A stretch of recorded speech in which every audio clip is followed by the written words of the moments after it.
Rick Barnes, Tarrant County GOP Chair, thank you so much for your time. Really appreciate it.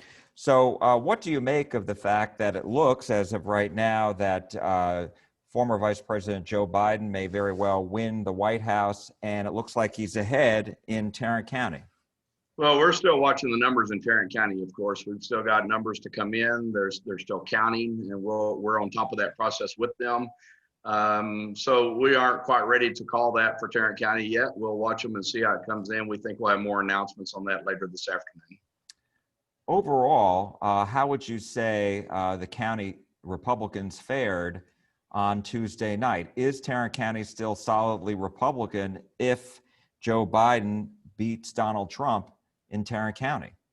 We do. We look at the rest of the ballot and we swept everything. The Trump is still going to be a close vote for the Trump-Biden race in Tarrant County, but it's that way across the country. But when you go down below that ballot, that part of the ballot, John Cornyn handedly won his race. All of our state reps won their races. The judges all won, all 11 of them.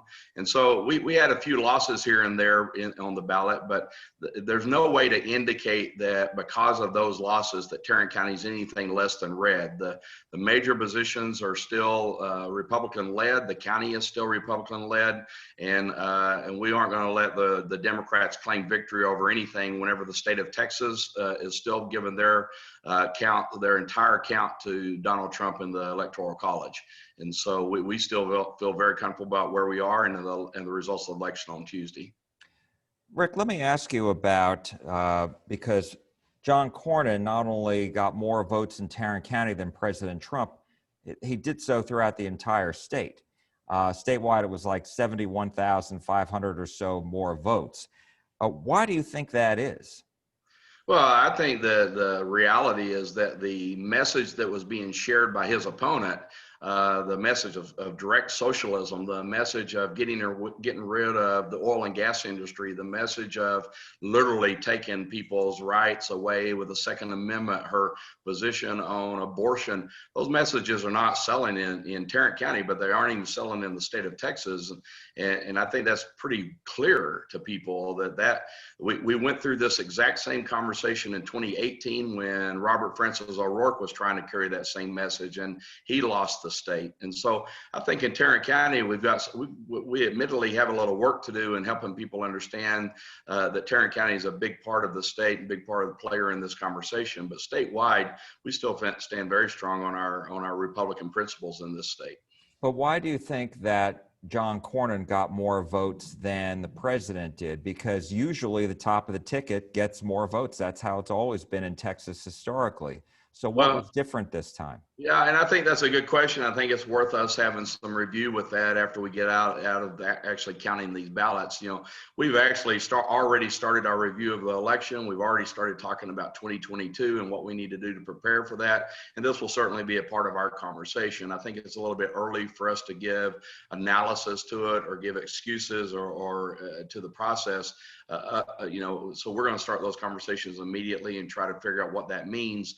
I think the only thing that we could say today is that we do know that there are some people that it became a personality issue more so than a policy issue.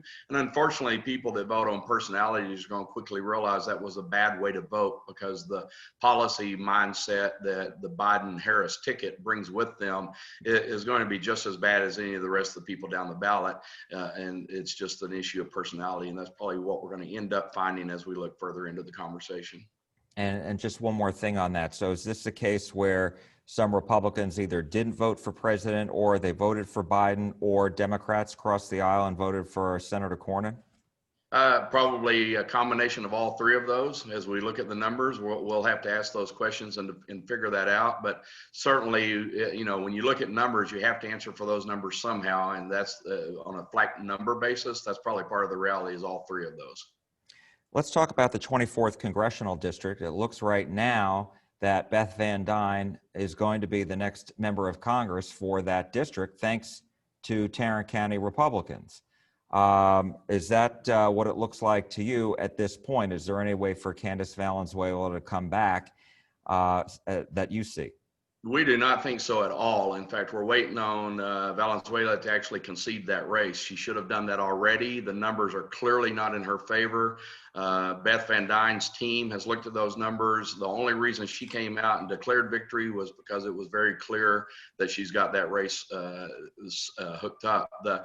Tarrant County was strongly behind her. She's ahead 27,000 votes in Tarrant County, and it's the other parts of her district that didn't hold up as good as they could have, but we don't think that she's at risk. In fact, I've talked to her twice today in helping her deal with things she's dealing with and already making her preparations and making the move to Washington and getting her office set up, her team set up. And so she's ready to move forward, and it's time for both her opponent and the AP to declare the victory in that race. Today, Speaker Nancy Pelosi at her weekly news conference said that she was disappointed that Democrats didn't pick up any congressional seats in Texas. Your reaction? Well, our reaction is when Nancy Pelosi's disappointed, we did good.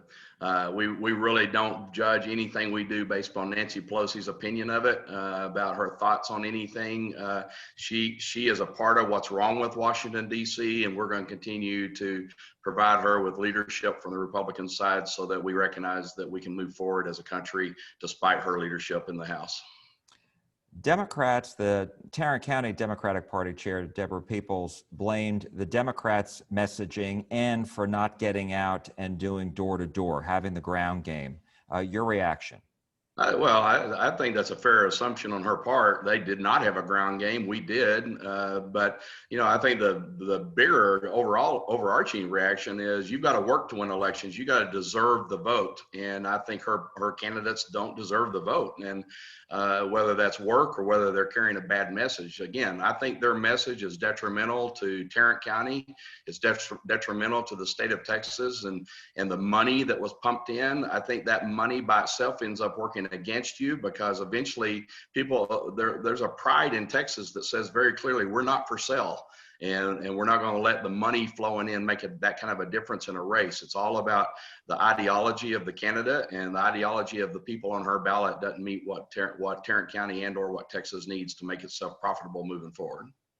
Tarrant County GOP Chair Rick Barnes, thank you so much for your time today. Really appreciate it. Thank you very much. Thanks for giving me some time. All right, you take care now. Thank you. All right, bye-bye.